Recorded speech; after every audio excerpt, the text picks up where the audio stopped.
darle la revisión al ejercicio sobre el cálculo de los momentos en imágenes.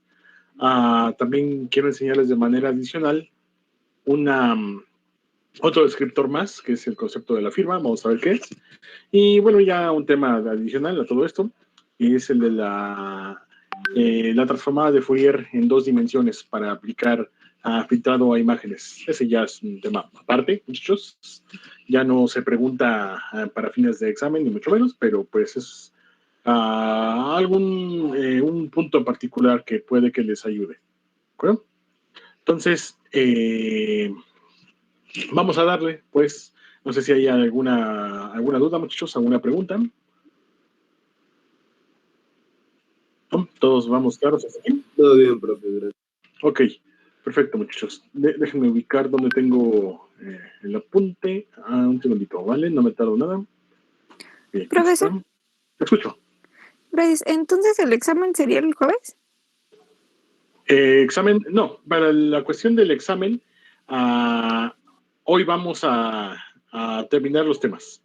El jueves tenemos nuestra sesión de laboratorio normal. En la tarde quisiera dedicarla a ver si tienen más dudas, a ver si acaban en su tarea, a ver si la pudieron hacer bien, si tuvieron algún problema, me lo preguntan el jueves, ¿vale? O si quieren hacer alguna consulta general.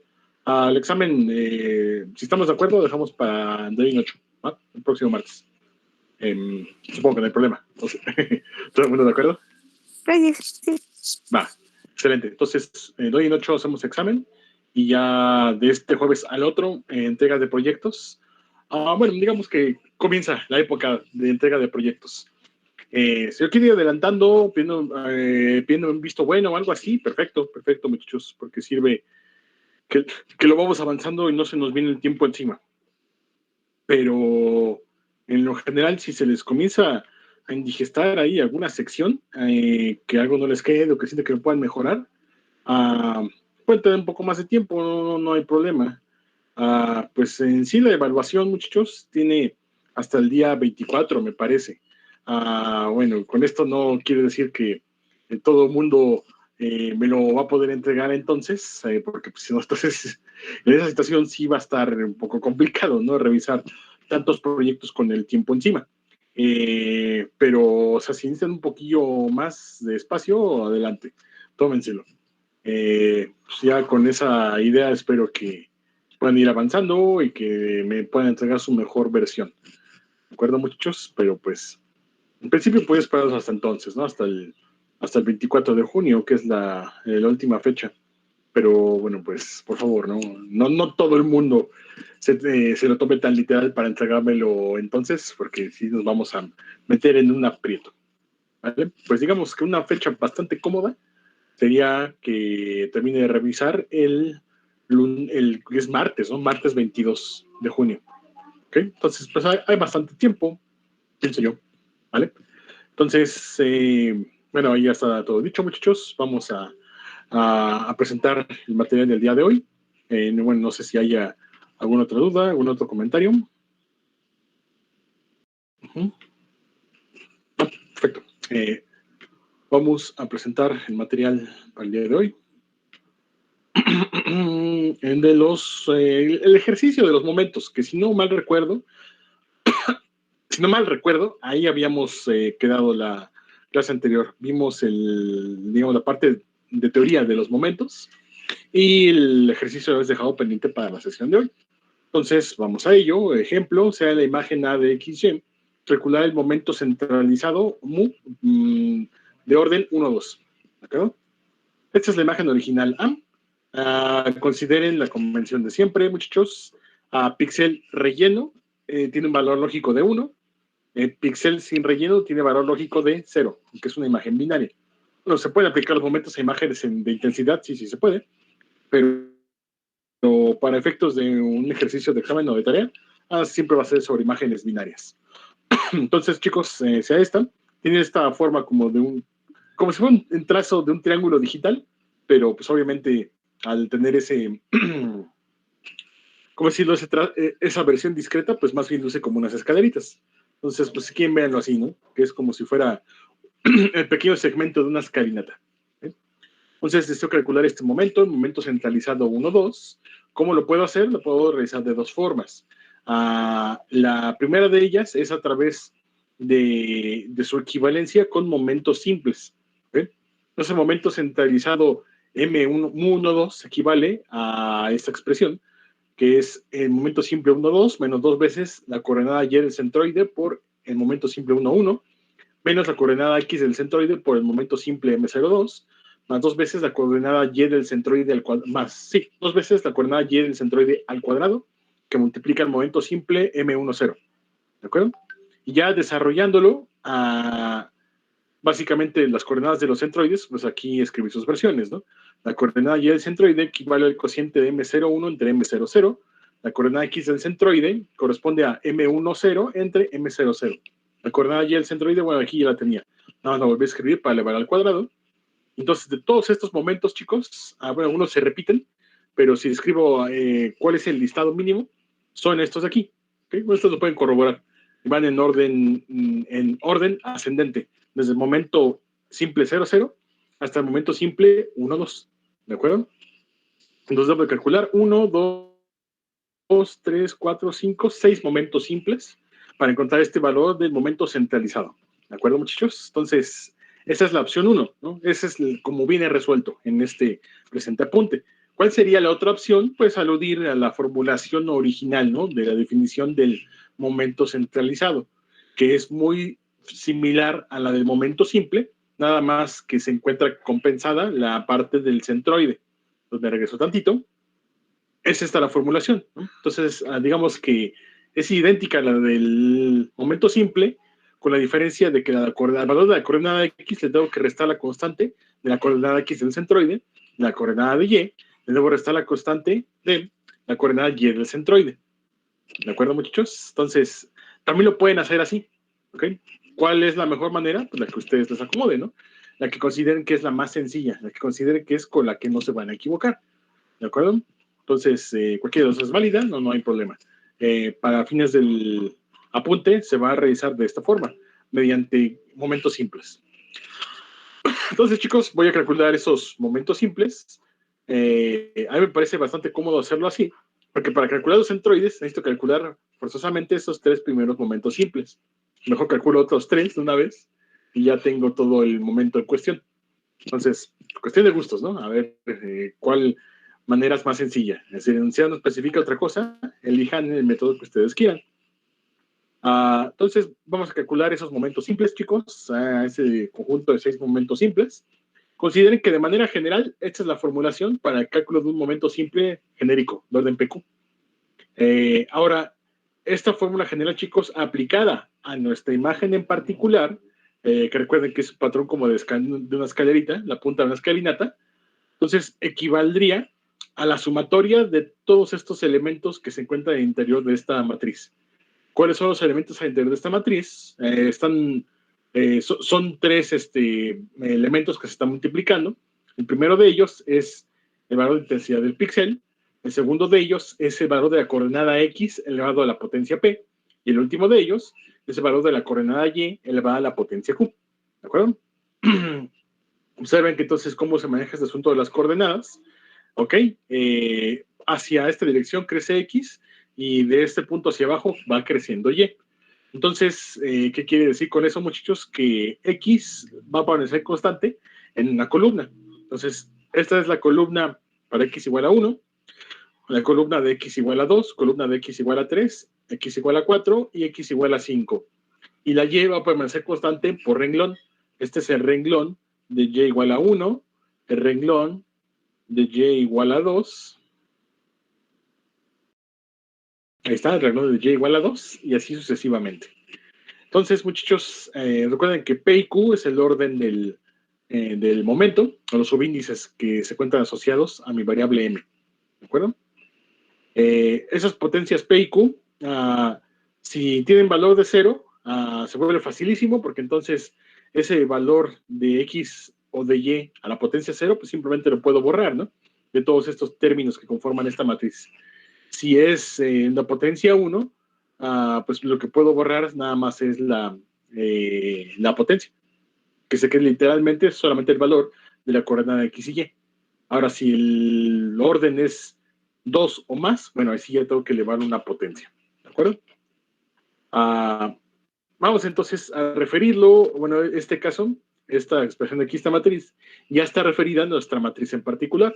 Obsérvese que, pues, al ser una imagen binaria, sus valores de intensidad solamente van a ser 0 o 1. Y si esta es una operación de suma, una operación de acumulación, recuerden la famosa y manchada frase de 0 sobre 0 no suma, ¿no? 0 y 0 no suma. Entonces, si los valores de intensidad de cada píxel o de un píxel en cuestión es 0, pues ni siquiera tiene caso de que, digamos, lo intente sumar, ¿no? Porque no va a tener ningún efecto. Entonces, de manera práctica, ya cuando estén desarrollando su ejercicio así a manita, obsérvese que aquí nada más tengo para esta imagen 6 píxeles con un valor unitario, con un valor de intensidad unitario. Entonces, esos van a ser los únicos que vale la pena que consideren mi sumatorio. ¿De acuerdo? Ahí como tip, para que no escriban tanto. Entonces, vamos a referirlo al primer momento, que es el momento M00. Entonces, al momento M00 significa que las potencias P y Q ambas valen 0. Por lo tanto, X a la P y Y a la Q, cada una vale 1. Entonces, 1 por 1 es 1, podría simplemente borrarlas. Entonces, en otras palabras, este momento M00 equivale únicamente a contabilizar cuántos píxeles se encuentran en un valor de 1. En este caso son 6, ¿no? 1, 2, 3, 4, 5 y 6. 6 píxeles con el valor de 1. ¿De acuerdo? Ahora, estrictamente hablando, tendríamos que hacer la operación de sumatoria. Pero, pues, ¿cuánto sería 1 por 2 a la 0 por 2 a la 0? Pues 1. 1 por 2 a la 0 por 3 a la 0 es 1. 1 por 2 a la 0 por 4 a la 0, pues también es 1. ¿De acuerdo? Y así sucesivamente. Entonces, el cálculo de un momento simple 0,0 para una imagen binaria es súper fácil de calcular. Solamente es contabilizar el número de píxeles que se encuentran en 1. ¿Ok? Entonces, M00, si lo aplicamos para una imagen que tiene un solo objeto, implicaría que es el cálculo del área de ese objeto. ¿Okay? Ahora, el siguiente momento que debemos de calcular es el momento de orden 1,0. ¿Qué significa esto, muchachos? Que entonces la potencia P tiene valor de 1 y la potencia Q tiene valor de 0. Entonces, bajo ese orden de ideas, chicos, los valores de la coordenada Y no van a tener ningún efecto porque están elevados a una potencia 0. ¿De acuerdo? Solamente van a tener efecto aquellos que aquellas potencias de valor P, entonces las que afectan a la coordenada X. Pero como su potencia es 1, pues va a ser el valor literal de la coordenada. Para este caso, chicos, como siempre, nada más está aplicado para 6 píxeles, que son los que tienen intensidad unitaria, intensidad no nula. Entonces estaríamos acumulando, para el caso de este píxel, un valor de 2. Para el caso del siguiente píxel, un valor de 2 también. En el caso del siguiente píxel, también un valor de 2. Aquí tengo 2, 2 más 2. En la siguiente columna, voy a acumular un valor de 1 por 3 a la 1, pues es 3, más 1 por 3 a la 1, pues también es 3. 3 más 3. Y en el último píxel, que tiene un valor de intensidad no nulo, es 1 por 4 a la 1, pues 4. Pues ahora sí hago la suma. 2 más 2 más 2 más 3 más 3 más 4, me da 16. Entonces, el momento simple 1, 0 tiene un valor de 16. Y de esta forma ya podría conocer el valor de la coordenada X del centroide, ¿no? Sería 16 entre 6. ¿De acuerdo? Que es como 3 puntos y fracción. ¿No? No, de hecho es un poco menos, ¿no? Es un poco menos de 3 y fracción. Bueno, ahí ya la calculadora dice exactamente cuánto sería, pero pues digamos la versión cerrada, completa, el valor de 16 entre 6. ¿Okay? Ahora, para el siguiente cálculo, bueno, recuerden, chicos, que si algo no queda claro, por favor, en el momento me lo notifican. Cálculo del momento simple M01. Pues para este caso, la potencia P, o sea, la que afecta a la coordenada X, es la que va a ser 0. Por lo tanto, no se va a apreciar el efecto del valor de la coordenada X. La potencia Q es igual a 1. Entonces, ahora que sí va a participar en la acumulación es el valor literal de la coordenada Y. ¿Okay? Entonces, otra vez, para los 6 píxeles que no son nulos, aquí tengo su información. 1, 2, 3, 4, 5, 6 píxeles. Y nótese que aquí pues directamente copié y pegué, ¿no? Digo, aprovechando aquí la computadora, este valor, que es el primer píxel no nulo, sería este de aquí. El siguiente valor no nulo, pues es este de aquí, lo copié, bueno, y así lo hice para los 6 píxeles, ¿no? 1, 2, 3, 4, 5 y 6. Los 6 píxeles no nulos de mi imagen original. Entonces, vamos a observar los respectivos términos. Recuerden que los que tienen potencia a 0, pues lo puedo borrar y no pasa nada. Me quedaría aquí un 1 por 2, se vuelve un 2. 1 por 3 se vuelve 3. 1 por 4 se vuelve un 4. 1 por 3 se vuelve 3. 1 por 4 se vuelve 4. Y 1 por 4, pues también es 4. Entonces, acumulo todos estos términos, 2 más 3 más 4 más 3 más 4 más 4, y me queda un valor numérico de 20. ¿Vale? Entonces, la coordenada y del centroide sería de valor 20 sextos. ¿Okay?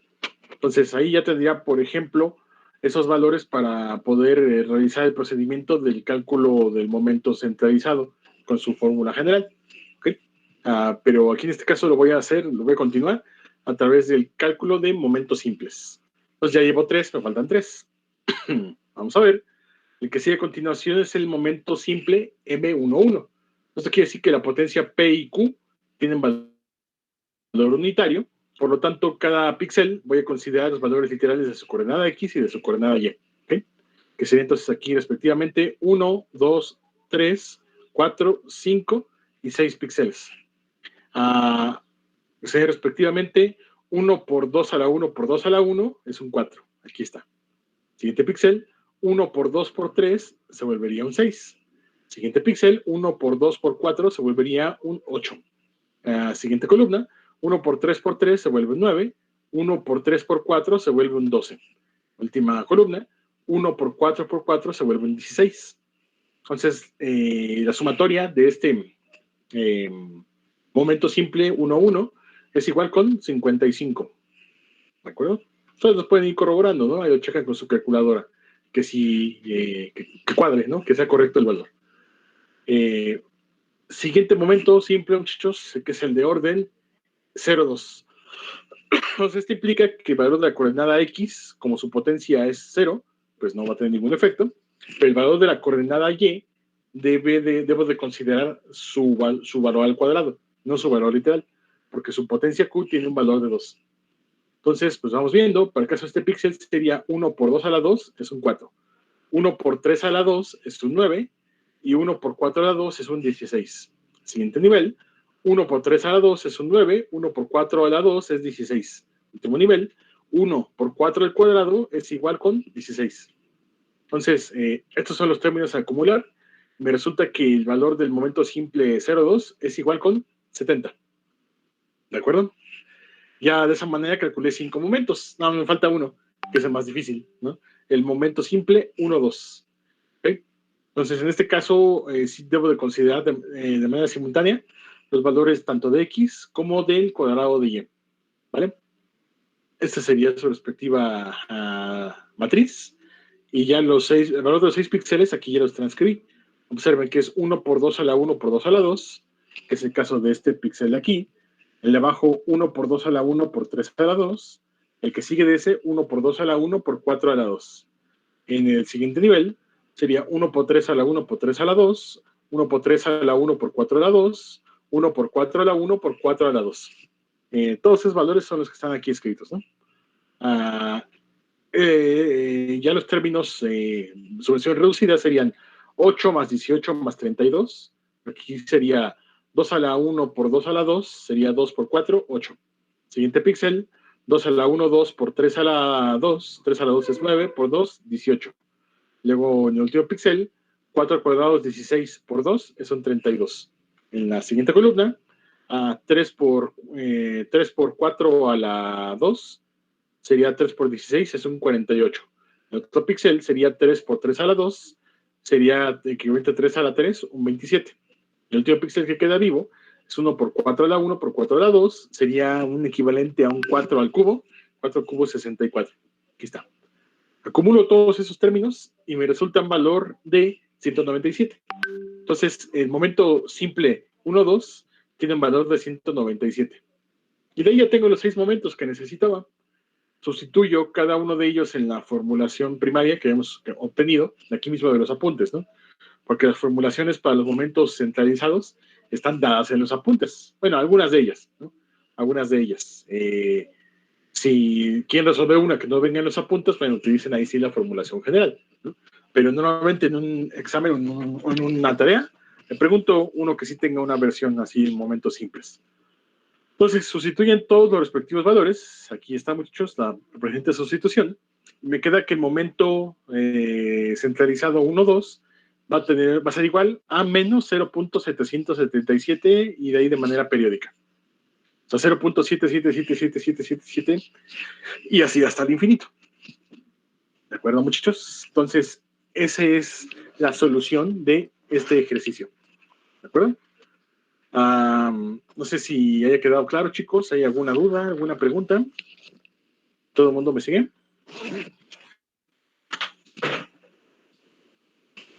Sí, ok. Perfecto, muchachos. Ahora, permítanme, vamos a continuar viendo ese concepto que les mencionaba de la firma de una imagen, que es otro descriptor de objetos, que les puede servir para fines de caracterización o bien para fines de clasificación. Entonces, muchachos, permítanme sacar una pizarra virtual, un momentito, y ya podemos continuar.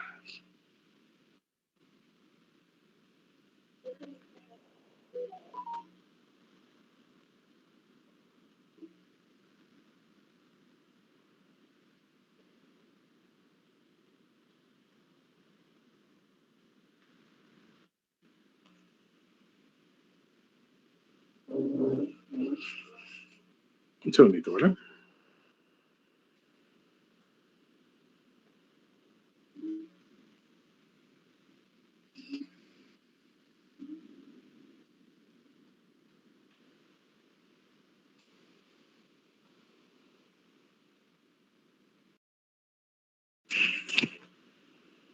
Ahí voy, chicos, un segundito más.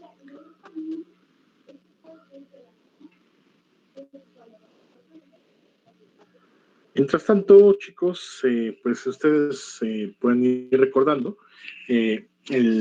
o discutiendo, ¿no? El concepto de una firma. ¿Qué cosa es una firma? Pues va a ser un ente característico que me va a ayudar a identificar de manera inequívoca o aparentemente inequívoca a un ente, ¿no? A un objeto. Por ejemplo, como su nombre lo indica, pues el concepto de una firma en ese caso autógrafa. ¿Para qué sirve, muchachos? Ese garabato que yo hago, el garabato que ustedes hacen, ¿para qué sirve? Es una indicación o la emisión de un objeto que sirve como identificador para su identidad, ¿no? Entonces, como en un documento, ¿cómo se sabe quiénes estuvieron presentes? Por ejemplo, si fue una minuta o algo por el estilo, pues observa al final quién lo firmó, ¿de acuerdo? ¿Quién puso ahí su garabato? Entonces, esa firma ya se vuelve casi un sinónimo de la identidad de la persona. Ahora, en un contexto un poco más amplio, muchachos, entonces una firma va a ser una información así precisa sobre la presencia o la descripción de algún ente. Vamos a suponer el caso de de un estudio científico, por ejemplo, una espectrometría por emisión, por dispersión de Raman, ¿no? Por decir algo. Bueno, es un ejemplo que quizás a algunos les suene, a algunos no les suene tanto. Digamos, es un estudio óptico, ¿no? Que al final va a devolver información como la siguiente. Una vez que le presentan un material, la salida de este estudio les va a devolver básicamente dos valores de longitudes de onda, ¿no? Esos valores de longitudes de onda que resultaron de bombardear mi muestra con un láser, esos dos valores de longitud de onda van a ser distintivos del material con el que está hecho esa muestra. Entonces se puede decir que esa pareja de valores de longitud de onda son la firma de ese material. Entonces, si ustedes tienen una muestra desconocida, le rean el láser y le extraen sus datos desde el punto de vista de la espectroscopía de Raman, van a obtener un par de valores de longitud de onda que lo consulta con una tabla y dicen, esto corresponde con el material del oro, ¿no? Por decir algo. Entonces, esas dos longitudes de onda corresponden con la firma del material dentro de ese contexto. Ahora, en el contexto que nos interesa a nosotros, chicos, así de manera inmediata, que es el del reconocimiento de objetos en imágenes, voy a plantearles la siguiente situación. Entonces, sea, por ejemplo, el caso de las siguientes figuras. Primera de ellas. Uy, qué feo. Ya ni siquiera la herramienta del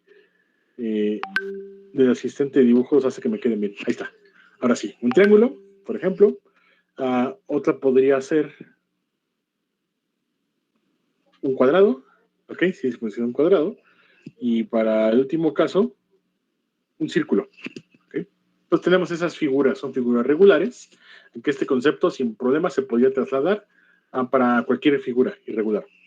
Entonces aquí tenemos estas figuras regulares, ¿no, muchachos?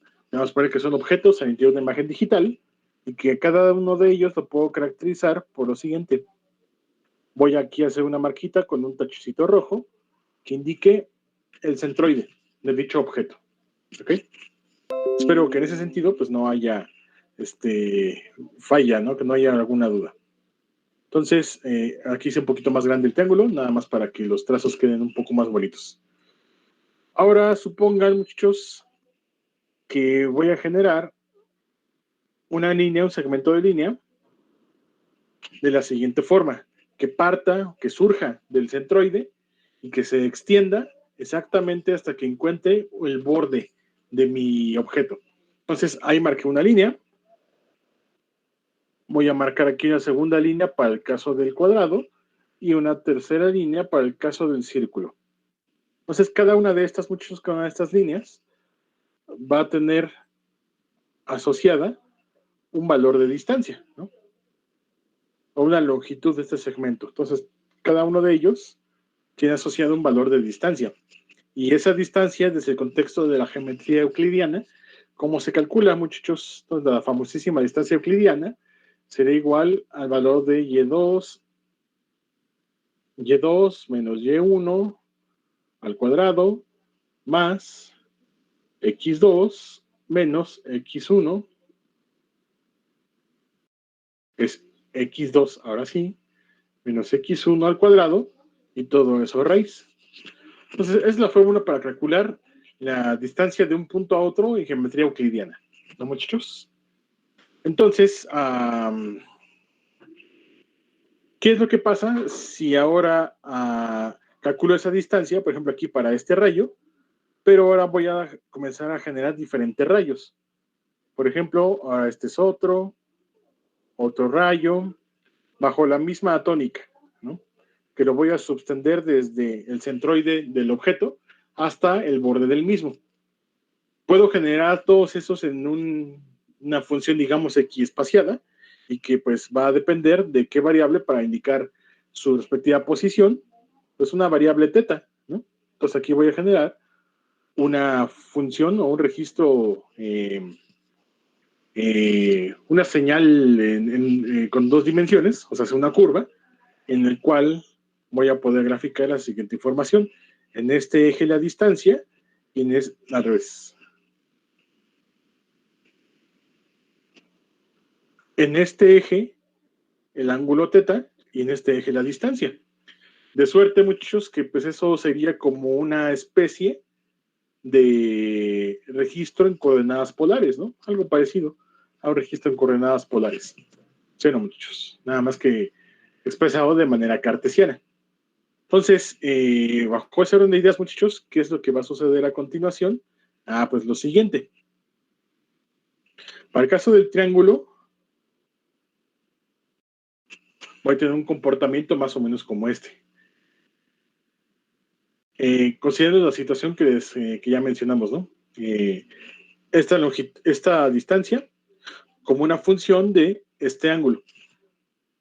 ¿Ok? Entonces pueden observar que esa distancia, por ejemplo, aquí tiene un valor muy pequeñito y conforme va creciendo, esa distancia también va a irse elevando, que es este segmento de aquí. Va a llegar a un cierto punto máximo, que es esta vértice. correspondería con este piquito en el registro. Ya cuando teta rebase este valor, ya nos vamos a encontrar con la situación de que la distancia vuelve a decrecer, ¿no? A todos estos puntos la distancia vuelve a decrecer, como lo observamos por aquí, llega hasta un cierto valor mínimo y después vuelve a crecer la distancia hasta que llega a un punto máximo, a un pico, que es el que corresponde con este vértice. Y otra vez la distancia vuelve a disminuir hasta que llega un momento en el que repunta de nuevo y llega a un valor máximo en este vértice, que corresponde con este piquito de aquí. ¿De acuerdo? Ahora, para el caso del cuadrado, muchachos, es muy probable que obtengamos un registro que tenga esta forma, como la que se está ahí dibujando, en el cual podemos observar que hay 4 picos que corresponden con los respectivos 4 vértices del cuadrado, ¿no? Y este comportamiento así tan armónico, tan regular, se debe pues a la simetría de la figura. ¿Ok? Ahora, si realizo ese análisis para el círculo, ¿qué creen que pase? Esta distancia de aquí, muchachos, ¿a qué corresponde? Con el radio, ¿no? Pero esta distancia corresponde con el radio. Esta de aquí. Ahí está. Depende equivale al radio. ¿Y el radio cómo cambia con respecto del ángulo? Pues de hecho no cambia, ¿no? Es una constante. Entonces, ¿qué esperaría ver aquí? Pues una línea recta. Ahora, considerando esta situación, chicos, vean la forma de onda de estos registros. Díganme ustedes, ¿no es lo bastante particular y bastante descriptiva con respecto de la forma del objeto? Pues sí, ¿no? Es sumamente descriptiva, ¿de acuerdo? Entonces, estas formas de onda de aquí, por sí mismas, son una manera muy poderosa de discriminar entre objetos en una imagen, ¿de acuerdo? Sin embargo, pues no es la panacea, no creo que les va a resolver absolutamente todo, por un sencillo detalle. Que están de acuerdo que podría ser que, por ejemplo, este triángulo se encuentre ligeramente rotado, digamos una situación como esta. Ok, ahí está. Supongan esa situación, ¿no? Es exactamente el mismo triángulo,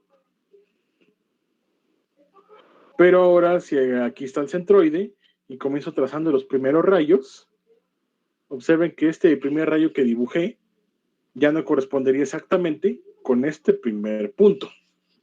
Entonces, ahí, ¿qué sucedería, muchachos? Que una parte de este inicio, de esa curva, se encontraría a la derecha o a la parte final, o viceversa. Una parte del final, ahora la encontrarían al inicio. Entonces, dado que es una figura cerrada, todos estos valores, toda esta forma, en lo general va a existir, pero dado que tiene una alta dependencia de la rotación de la figura, entonces es altamente probable que nos encontremos con una de esas situaciones, que esta parte se encuentra al final, la parte del inicio se vaya a encontrar en el final de la figura, o viceversa, que parte del final de la figura se vaya a encontrar alojado al inicio. Entonces, si bien este descriptor de la firma de un objeto es muy poderoso, es muy sensible con respecto de rotaciones al mismo, con respecto de rotaciones al objeto. ¿Cómo pueden evitar esa sensibilidad? Pues no sé. Una sugerencia, por ejemplo, puede ser que previamente realicen una rectificación de los objetos, ¿no? De tal manera que ahora ya no se encuentren rotados, sino que todos ya se encuentren con una cierta alineación. Ahora, en ese sentido, pues no es sencillo de entender, ¿no? No es sencillo, bueno, de entender sí es muy sencillo, pero de implementar, ahí está el problema, ¿no?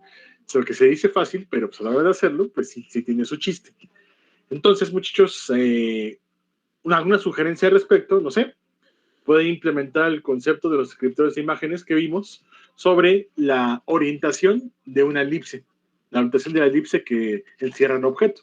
Eso los podría ayudar de cierta manera, ¿no? Con ese tema, para que apliquen una rotación a esa elipse de tal manera que quede con un ángulo cero. Y ahora hay otros descriptores de imágenes, muchachos, que son descriptores diferentes, ¿no? Descriptores superiores. No recuerdo exactamente las fórmulas, pero ustedes supongan una situación así, un objeto como este tipo, como un cacahuate. A ver, es que está en la diapositiva anterior. Ahí está. Un objeto como este cacahuate. Entonces, así, grosso modo, chicos, por aquí podemos trazar algo así que sea como un eje principal. Entonces, de ese eje principal, puedo aquí subtender un cierto ángulo teta. Y de forma adicional, puedo hacer una, digamos igual así grosso modo, una cuantificación de qué tan alargado está este objeto. Esa cuantificación, muchos puede ser, no sé, como simplemente el cociente de esta cantidad de x1 con esta cantidad de x2. Entonces, se puede hacer de manera muy sencilla, mejor empleando un polígono mínimo o una cuestión de ese tipo, pero hay otra alternativa, ¿no? Y esa se refiere a que tanto esta orientación como este concepto que se conoce como la elongación depende, así literalmente, la orientación y elongación es una cuantificación que se puede aproximar a partir de composiciones de momentos. ¿De acuerdo, muchachos? Como les decía, no tengo aquí a la mano la formulación, pero bueno, yo creo que se puede googlear o le puedo echar un vistazo ahí al libro. Y si lo encuentro, les tomo una fotito y se las envío. Pero son otra parte de descriptores, ¿no? Pero se basan en momentos. Y entonces, elementos como esos, muchachos, les pueden ayudar pues, en un contexto muy inocente, como aquí simplemente reconocer objetos, o les puede ayudar en contextos pues más bravos y más amplios, como por ejemplo el reconocimiento de rostros, ¿no? Que por ejemplo en materia de Bio 5, cuando vemos el reconocimiento de rostros, siempre se encuentra con el problema de que en una fotografía, ahí recuperen de nuevo la toma de su servidor, una fotografía tengan el rostro así, o que en la fotografía tengan el rostro así, ¿vale? Entonces, a veces esos detectores de rostros, con una situación de ese tipo, a veces ya comienzan a fallar. Entonces, ¿qué se haría al respecto? Pues pueden encontrar el eje principal, hacer una compensación para que ahora esa imagen gire tantito. Sale, y ahora sí, ya la tengo de frente otra vez y ya puede comenzar a funcionar. Ok, pero ahora si la rotación en lugar de haber sido de esta dirección fue así, ¿qué ole? Esa está un poco más complicada, ¿no? Bueno, también hay técnicas de compensación para ese tipo de situaciones, pero bueno, ya son técnicas avanzadas, ¿no, muchachos? Ya, si tienen interés, pues pues después me pueden hacer una pregunta con mayor detalle o ya lo pueden ver directamente en algún libro, en alguna publicación, ¿de acuerdo? Entonces, muchachos, eso sería todo con respecto de esos puntos de los descriptores, ¿vale? Ahora, a menos esa descripción teórica, todavía puedo mostrarles un programita en MATLAB que implementa esa sección, ¿no? Del escritor de la firma. Entonces, bueno, nada más permítanme que responda, porque pues, como da lata, como ha dado lata últimamente. Por aquí tengo este programita de ejemplo, del ejemplo de la firma. Entonces, ok, aquí está el presente código. Bueno, cuando ya responda la voy a correr para poder mostrar el resultado. Mientras tanto, les platico de qué va el programita. Os voy a leer una imagen, chicos, que es suficientemente genérica, pero trabajada a la vez, o sea, preparadita, para que no me dé problemas con la parte de la segmentación, pero que tampoco sea exageradamente fácil, no sé que nada más sea un círculo o un cuadrado. Entonces, en este caso va a ser la imagen de una estrella. Entonces voy a leer la imagen de la estrella regular de 5 picos, y la voy a binarizar, ¿no? Entonces, para ello voy a utilizar la instrucción IM binarize, pero dado que el fondo es blanco, entonces voy a calcular previamente su complemento de imagen para que pueda entonces segmentar objetos brillantes. Entonces, muchachos, una vez que haya podido encontrar, hacer la segmentación del objeto de mi interés, procedo al cálculo de su centroide con la ya conocida instrucción de Rayon Props. ¿De acuerdo? Entonces, en este caso, Rayon Props, nada más le pedí que me brindara la información del centroide y ya la guardo estas dos variables, ¿no? X centroide y Y centroide. A continuación, muchachos, ¿qué cosa voy a hacer? Voy a desplegar la imagen binaria y aquí es donde viene, por decirlo así, la magia, ¿no? Esta instrucción BW Boundaries es una instrucción muy, muy poderosa porque me va a devolver las coordenadas de todos los píxeles que se encuentran alojados en el contorno de mi objeto de interés. ¿De acuerdo? Y la ventaja es que ya se las da ordenadas.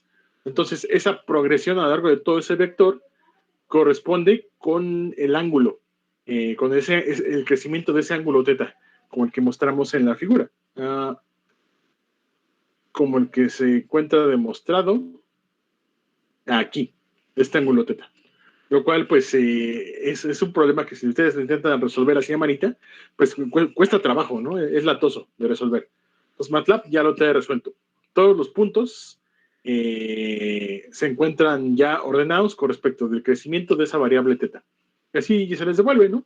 Con esa instrucción de BW Boundaries, le especifico como segundo parámetro que nada más debe de encontrar los píxeles de su contorno más exterior o su contorno general. Entonces, si le especifico que no tome en cuenta los agujeros, nada más va a devolver el vector que corresponde con los de su contorno mayor o su contorno más externo. ¿De acuerdo? Con esa instrucción, lo que hago es que lo convierto a una matriz común y corriente, como la que siempre usamos en MATLAB. Entonces, todo el primer ría columna, le voy a restar el valor de coordenada Y. Toda la siguiente columna, le voy a restar el de la coordenada X del centroide. Calculo su distancia de la manera que ya conocemos, la fórmula de la norma. X al cuadrado más Y al cuadrado, todo eso raíz cuadrada. Y ya finalmente, pues voy a graficar la respectiva variable, ¿no? Que en este caso se llama dist. Entonces, estos son los resultados. La imagen original, muchachos. Vale, imagen original. Por aquí tengo la imagen binarizada. La imagen binarizada. Y ya para el respectivo cálculo de los picos de la estrella, bueno, de la firma de la estrella son estos. ¿Ok?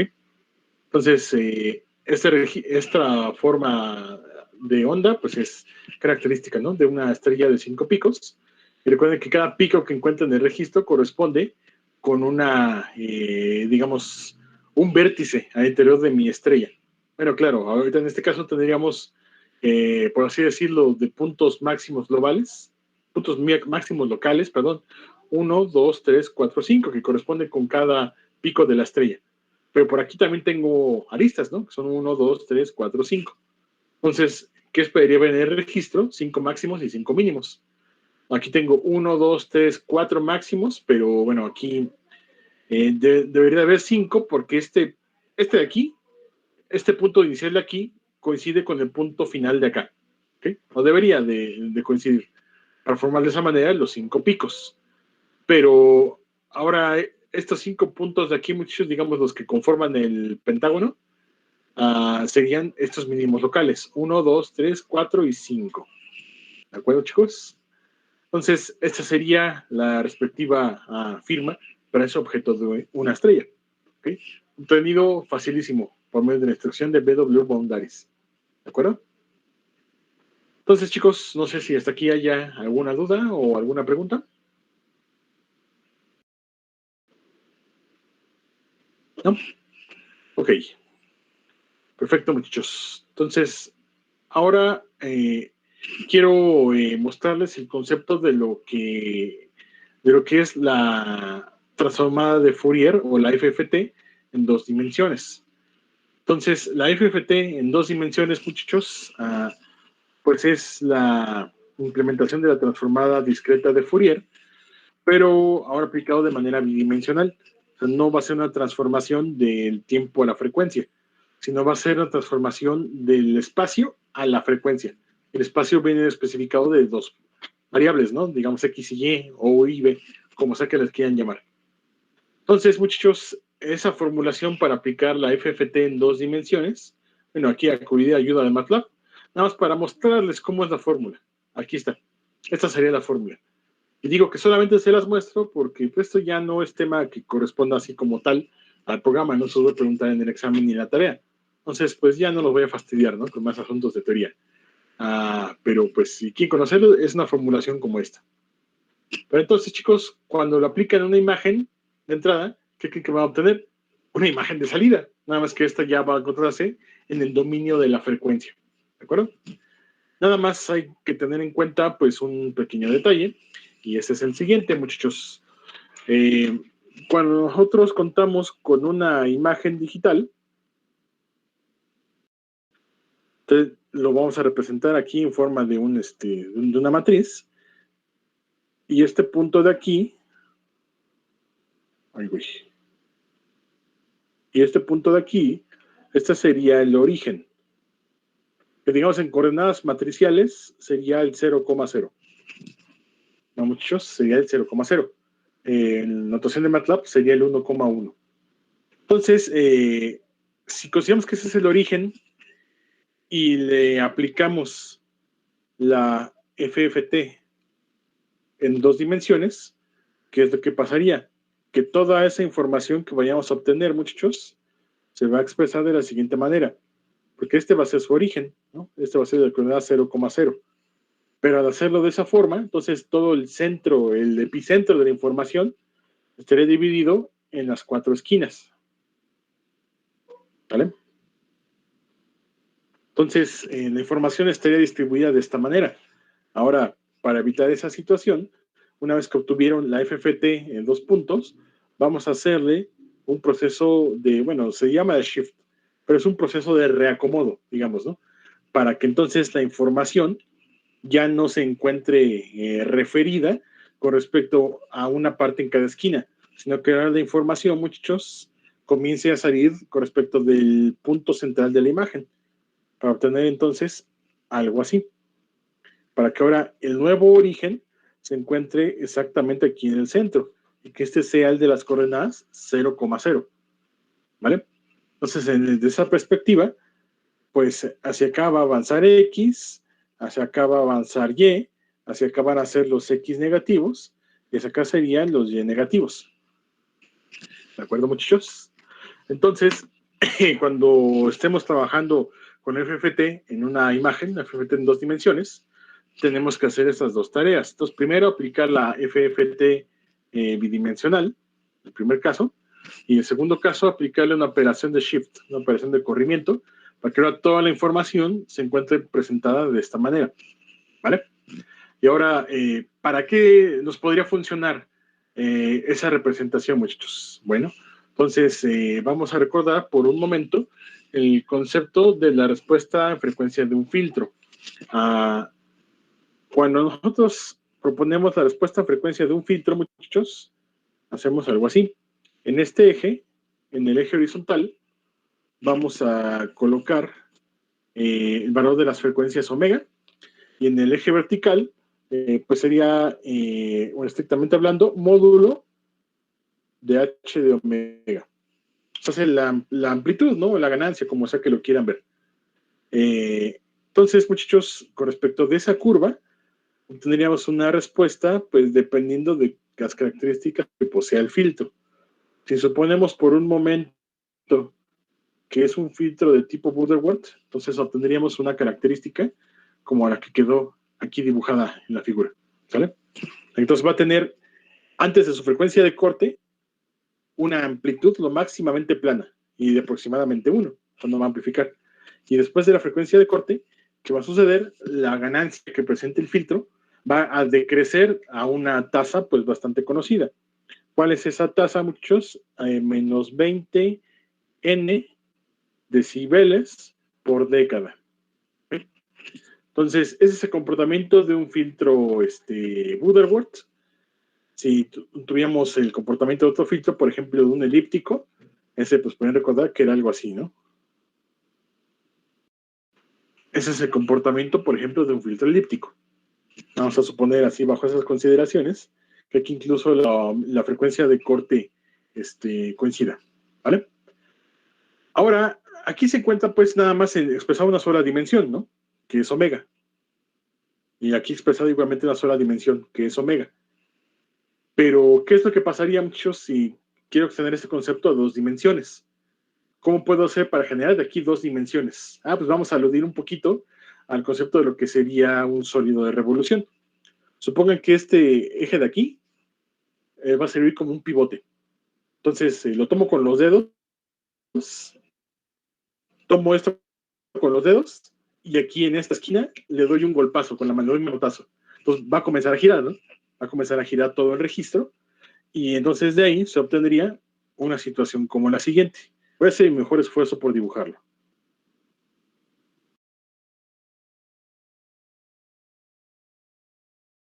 Algo así.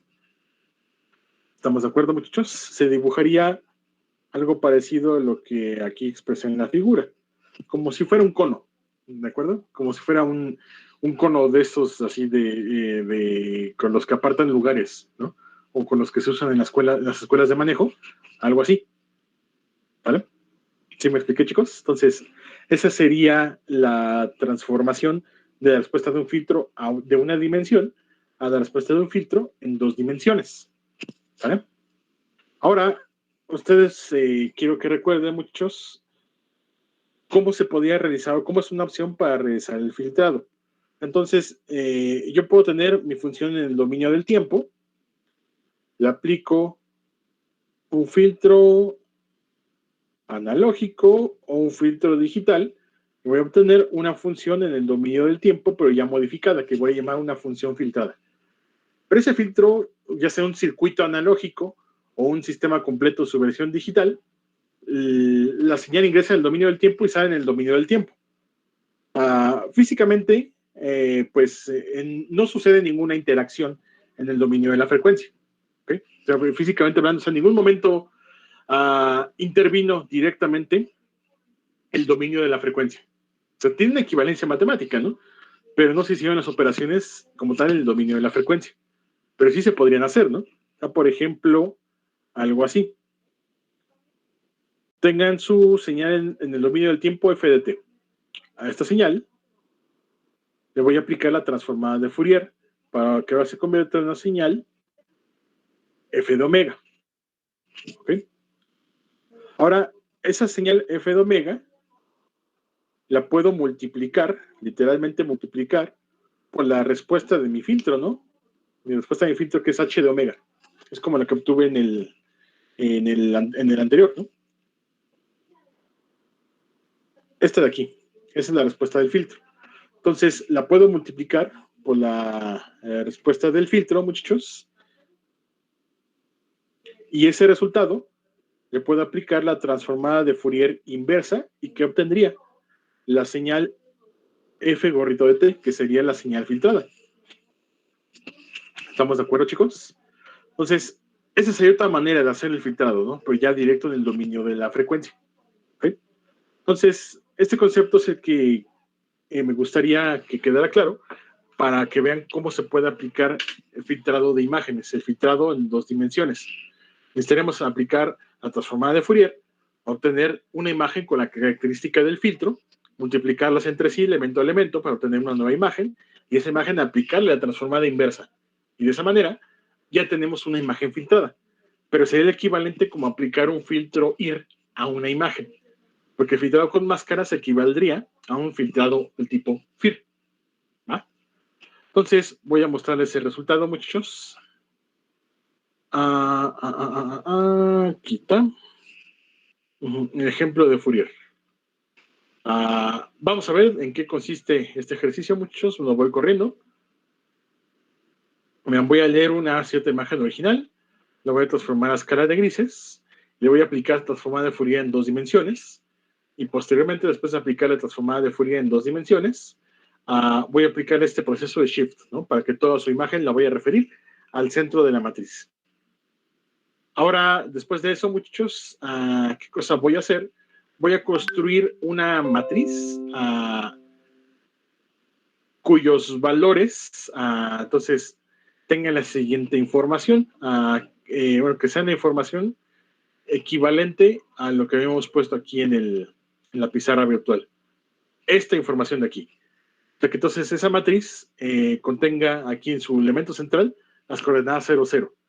Y conforme me vaya alejando del centro, pues esas coordenadas me vayan a representar, digamos, la distancia que hay con respecto del centro. O sea, digamos que si me colocara en este punto de aquí, entonces la distancia sería la máxima, ¿no? Si me colocara en este punto de aquí, sería distancia máxima. Si me colocara en algún punto, más o menos en esta circunferencia, sería una distancia media. ¿De acuerdo? Entonces, bajo esa consideración, lo construyo a través de esa instrucción del mesh grid con coordenadas U y B, y después calculo su distancia, ¿no? A través de la fórmula de la distancia euclidiana, y le aplico esta instrucción de Math2Grade para normalizar la distancia, ¿no? Y que ahora se encuentra en el intervalo de 0 y 1. Entonces, de esa manera tengo esta matriz F, un mapa de puras distancias, ¿no? En el centro se encuentra distancia 0, y conforme me vaya alejando radialmente, la distancia va a crecer hasta llegar a un valor de 1. ¿De acuerdo? Entonces, chicos, de esa manera, en esta matriz F, ya tengo una representación de la frecuencia. Es como si ya la había hecho unidimensional de nuevo. Ahora bien, si esto ya, esta variable F me representa la frecuencia bidimensional, pues ya puedo aplicar la fórmula conocida para la característica de un filtro, en este caso de un Butterworth. La característica de un filtro Butterworth siempre va a ser esta, ¿no? 1 entre la raíz cuadrada de 1 más F entre la frecuencia de corte elevado al orden del filtro. ¿De acuerdo? Entonces, para este caso, muchachos, bueno, antes voy a probarlo así primero, que tenga esa fórmula. 1 entre la raíz cuadrada de 1 más la frecuencia entre la frecuencia de corte elevado al orden del filtro. Vamos a suponer que lo pongo a un orden pequeño, un orden de 2. Entonces, este es un filtro pasabajas que va a tener una frecuencia de corte, muchachos. Bueno, vamos a ponerle un valor un poco más relajado, valor de 0.1. Entonces, si es un filtro pasabajas, ¿qué cosa va a suceder? Va a suavizar la imagen. ¿No, muchachos? Va a suavizar la imagen. Vamos a ver el presente resultado. Y ya explico cada una de ellas. Entonces, imagen original, muchachos, una fotografía de algún afamado festival de música en Francia, ¿no? Con algún afortunado individuo en la actividad, haciendo la actividad conocida como crowdsurfing, ¿no? Entonces, muchachos, es esta la imagen original. La misma imagen representada en el dominio de la frecuencia, el dominio de Fourier, es esta. Ok, esa imagen no me dice mucho, a mí no sé si ustedes sí, pero pues así es, ¿no? Así está la representación. Conforme si nos alojamos en el centro, tenemos la información de las frecuencias espaciales bajas. Si nos alejamos, perdón, del centro, vamos a tener información de las frecuencias espaciales altas. ¿Okay? Entonces, centro, frecuencias bajas, nos alejamos del centro, frecuencias altas. ¿De acuerdo? Entonces, bajo ese orden de ideas, chicos, si esta, que es la representación de mi imagen en el dominio de Fourier, la puedo multiplicar por una imagen de las mismas dimensiones que me represente la característica del filtro. Entonces, los valores de intensidad brillantes se refieren a ganancias altas o ganancias cercanas a 1. Los valores de intensidad negros se refieren a ganancias bajas o cercanas a 0. Entonces, si tengo la mancha brillante alojada en el centro, quiere decir que esta es un filtro del tipo pasabajas, ¿no? Y si me voy alejando del centro y el brillo va disminuyendo de manera gradual, quiere decir que es uno que tiene ¿cómo decirlo? Un corte, una selectividad baja. No va a cortar tan rápido después de su frecuencia de corte. Es un filtro pasabajas muy pequeño, muy suavecito, ¿no? Muy sutil, ¿va? Este es el resultado, la imagen que me resulta. Ya después de haber aplicado la FFT inversa de 2 dimensiones al producto de esta respuesta a frecuencia del filtro con la FFT de la imagen original. Pues este fue el resultado. Una imagen pues, filtrada, una imagen suavizada, pero empleando un filtro, pues, digamos, del tipo IR, un filtro Butterworth, ¿vale? Puedo cambiarle, ¿no? Puedo cambiar sus parámetros. O sea, entonces, si ahora especifico que quiero un efecto más grande, vamos a suponer que ahora no sea de orden 2, sino de orden 12. Digo, pues aquí puedo poner lo que yo quiera, ¿no? Vamos a ver cuál es el efecto de ponerle un filtro de orden 12. Vean la característica del filtro, muchachos. Ahora es una mancha muy brillante en el centro, pero conforme nos alejamos, aquí hay una transición mucho más veloz, mucho más violenta. Entonces, de esa manera, queda claro que es un filtro más selectivo. Este es el resultado. Pueden observar que el efecto del difuminado fue mayor, ¿vale? Ahora, si es un filtro pasabajas y aumento su frecuencia de corte, ¿qué va a suceder? Pues va a filtrar cada vez menos, ¿no? Entonces, si la frecuencia de corte, que en este caso es este valor de 0.1, lo hago grande, por ejemplo, un 0.8, pues prácticamente no va a filtrar nada, o va a filtrar muy poco, ¿no? Ven, este es el resultado. No filtró mucho, ¿no? Porque las frecuencias, comenzó a cortar hasta frecuencias muy, muy altas. Por el contrario, si le especifico un valor de frecuencia de corte muy, muy bajito, por ejemplo 0.02, pues prácticamente va a suprimir toda la información. Vamos a ver cuál es el efecto. Vean, ya difuminó exageradamente, ¿no, muchachos? Porque pues vean cómo fue la característica del filtro. Muy puntual, ¿no? Nos dejó pasar solamente un rango muy, muy pequeño de frecuencias, ¿de acuerdo? Y cortó muy rápido, porque se ve nada más una mancha brillante y se volvió negro de manera muy veloz. Ahora bien, vamos a suponer que regresamos a esa frecuencia 0.1, pero ahora ese valor lo voy a restar de 1. Entonces, digamos que si esta es la señal original y le resto la respuesta pasa bajas, obtendría una respuesta de tipo pasa altas, ¿no? Entonces, esto ya se vuelve un filtro pasa altas. Le doy correr y vamos a ver cuál es el efecto. Recuerden que en una imagen el filtro pasa altas va a privilegiar los contornos, ¿no? Entonces, ahora la respuesta del filtro pues está invertida, ¿no? Porque en las frecuencias bajas las va a atenuar, las frecuencias altas son las que va a privilegiar. Y pues ese fue el resultado, ¿no? Una imagen filtrada. Solamente dejó los contornos. Ahora, la ventaja de este contexto es que ya pueden armar, por ejemplo, un filtro pasabanda, ¿no? Podrían atenuar frecuencias muy altas y frecuencias muy bajas. De esa manera podrían intentar hacer un efecto, por decir algo, que preserven los contornos, pero suavicen el interior de los objetos. Eso pues, podría serles útil, ¿no? En ciertos contextos. ¿Ok?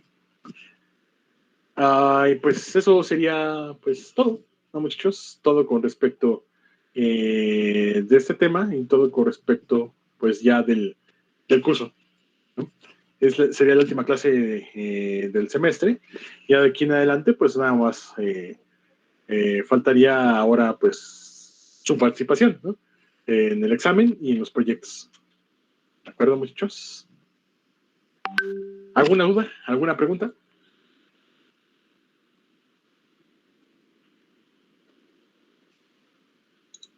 No, profe, todo bien.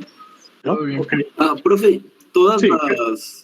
los problemas de las tareas se resuelven con MATLAB. ¿Es con MATLAB todo? No, todo es a mano, con excepción del problema del filtro de mediana. Ese sí hay que programarlo. Okay. Pero fuera de ahí todo es a mano. Y no por otra cosa. Si eres una computadora, no tengo bronca, todos se los voy a calificar. Y si está completo, se los voy a calificar bien. Pero yo sugiero que la hagan a mano para que practiquen, porque en el examen, por supuesto, su respuesta debe de medir a mano, porque voy a revisar su procedimiento. ¿De acuerdo? De acuerdo, profesor. Gracias. Vale. Muy bien, chicos. Entonces, por lo visto, ya vi que empezaron a trabajar en la tarea, me parece perfecto. Síguenla trabajando para si salen dudas, me las traen el jueves. ¿De acuerdo?